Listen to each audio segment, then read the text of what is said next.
Hey Dollhouse people, Whitney LaBrie here, and this week I'm going to be continuing on with the garden for the Garfield Dollhouse. I wanted to add something a little bit special today, so I'm going to be chilling with my Gnomies as I make tiny little landscape, tiny little houses, tiny little hills, tiny little bridges, all the tiny little things for my tiny little gnomes. Alright everyone, so we have completed the pond area, we've completed the egg carton pathway and barbecue pit area, and so today we're going to focus right here. And what I've always wanted to do is create a little magical little gnome village, and I thought that it would be really fun to actually have it in my dollhouse garden area. So this is the space that we're going to be really focusing in on today. So first I want to draw out a little plan so that I could just stay really organized during the building process. So I've created this little area here, so I want to have a couple pond areas, a little stream.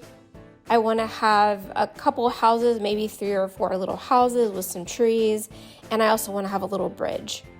And then because I already had this pathway that I had built a long time ago when I had my old dollhouse, I want to go ahead and continue that on through the gnome village. I don't want to do something else in the middle of all that, because then we'd have 3 different pathways really close together, and I do think that it would be just a little too much, too many different things in one area. You know, I'm already packing it in as it is, so that's what we're gonna do. All right, so I'm gonna grab my air dry clay, and this is what I'm gonna use for the base. And one of the reasons I'm gonna do this instead of just gluing everything directly down, which I could, is that the board itself where the dollhouse sits is actually way bigger than my front door.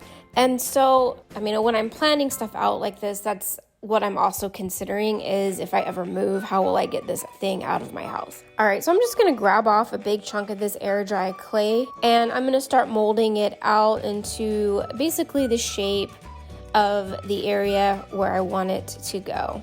I don't need it to be a really smooth terrain because I want it to kind of have the impression that it's kind of has maybe some rolling hills and, you know, little grooves and things like that in it. So I'm really not going to be too concerned about it being a completely flat surface.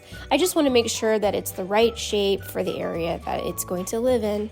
Now the next thing I'm going to do is I'm going to take my pattern that I made and I'm going to lay it over the clay. And then I just grabbed a paintbrush end and I just started to squish down the area where I want my pond and my river to be. And that just gives me, just so I can stay on track as to where everything's going to go so that everything fits. All right. And once that's complete, I can lift that paper up. And now I'm just going to squish down and start creating my little ponds. And I'm not going super deep. I'm just probably going like maybe a 1/4 inch deep as far as the pond goes, because I don't need it to be really deep at all to give the impression that it's much deeper in this case. And then I'm going to take my paintbrush end and then I'm just going to make sure to kind of gouge out the little stream between the 2 ponds. All right, and once everything is molded out, and I'm comfortable with the shape of everything, I'm gonna grab my pattern that I made, and I want to create in clay, in that air dry clay, the other side of the gnome world, gnome land.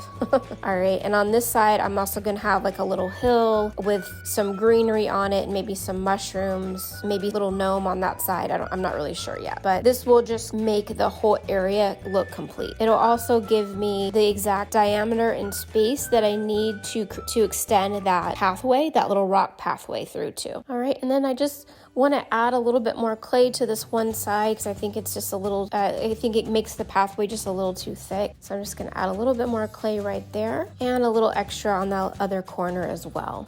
Okay, and then while I've got my clay out here, I'm just going to make a few more stones to extend that pathway. I'm also going to go ahead and grab a remnant piece of a popsicle stick that I had left over from the numerous other popsicle projects that I've done and push it into the clay to create a bridge. I'm not going to leave it in there while it dries. I'm just wanting to create a form that it'll fit around. And so I'm going to grab some of my small houses too that I'm going to use. And these are just items I've collected over a long period of time. Never knew what I really wanted to do with them. Of course, now I've got the vision. So I'm going to go ahead and push those into the clay so that I can have the spaces for them. So when the clay dries, I'll know exactly where they go. Okay, so I'm going to go ahead and let that clay dry overnight. And once it's dry, it is time to do some base coat painting. So I'm going to do this really bright blue for the pond, and I'm going to do this really bright green for the grassy knoll areas.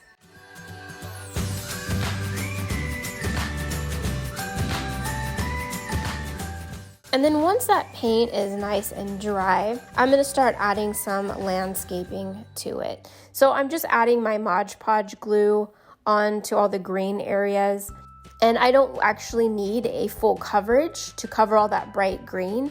I actually do want to see a little bit of that bright green, so I'm not going to fully cover it in that. I'm just going to, in that dark tuft that you see there, that grass blend. All right, and then I'm going to get a couple other different types of landscape covering. I've got some pink here, so those are going to be pretty little pink flowers in the yard. And then I have a mixture of yellow and green also that I'm gonna put down as well. It will take a little time to dry.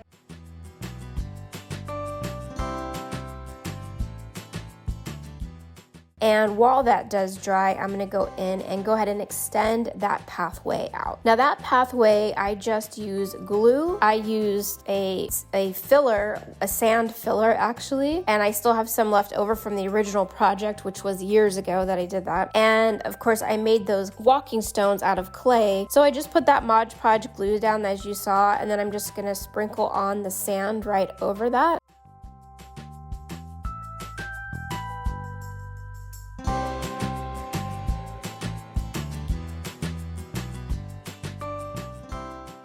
And I'm gonna add in my clay stones, and I'm gonna go ahead and put a little Mod Podge under those as well. And then after that is completed, I'm gonna go and spray it down with my scenic glue, get it really nice and saturated, and then I'm gonna leave that to dry as well. All right, so now it's next day. I just let everything dry overnight, and then you can see the pathway and then the additional little gnome land piece over there also. I'm gonna go ahead and start adding the Elmer's glue. I'm just using a clear glue for this, and the only reason why I'm gonna do this, I often use the resin water, but that can be expensive. And if you just wanna do a very small pond or small water area, you can technically use Elmer's clear glue. They also have one that has a blue tint to it that you could also use. You can see that little pond area, it's not even barely a 1/4 inch deep. It's very, very, very shallow. And so in this case, it will work. Now, you might have to do one pour over, and then we'll let that dry and just do another pour over, because Elmer's glue, it tends to want to really settle. And so you might have to do it more than one time. Just keep that in mind. The other thing too is because it doesn't really cure in the sun the same way as resin water.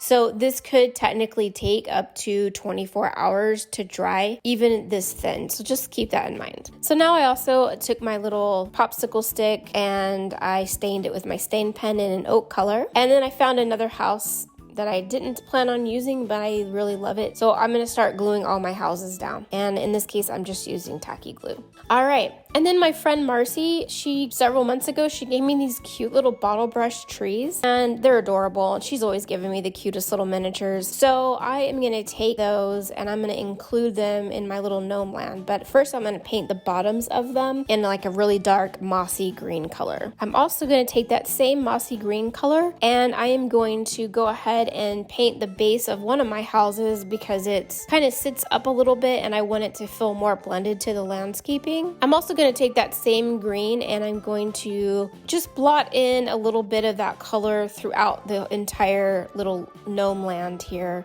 on top of some of that brighter green color, just to add another element of color, another shade of green, kind of mix it up and add a little variety here. All right, and now I'm gonna glue down my trees, and I think just to add a little bit of character to them, I'm just gonna kind of bend the tops over a little bit so that they kind of have this, actually kind of like a Whoville tree. All right, now I was gonna make mushrooms, but then I found these at the hobby store and they were on sale and they're super cute, so I'm like, you know what? I'm gonna use these. These are adorable. So I am gonna be grouping them in an odd number of 3 and kind of adding them sporadically around. And then also the other side of the gnome village, I'm gonna add some there too. Now that everything's glued in place, I'm just gonna paint the pathway, the brown stones there down the pathway. And then I found these tiny little bugs, insects here. I've got a little worm, a little snail, and a little ladybug. And I actually found those on an estate sale.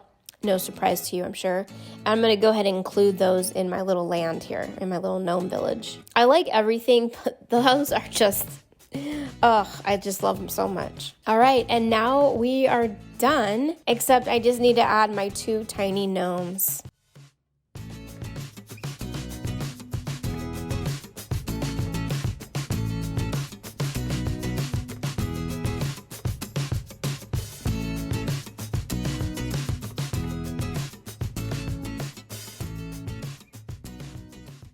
All right, and we're done with our little gnome land. I feel like my mom would be really proud of this. I think she loves like little fairy gardens and that sort of thing. So this is so cute. I'm in love, of course, and I think it's in the perfect spot on the dollhouse. All right, so that's it for this week, you guys. I hope you enjoyed chilling with my gnomies, and I would love, of course, to hear from you in the comments below. Let me know what you think. Let me know if this is something that you might add to your own dollhouse. If you haven't already subscribed, go ahead and do so you don't miss any more awesome videos like this one. I appreciate you as always. Thank you for being here with me. I hope you have a great rest of your week, and I'll see you next time. Bye.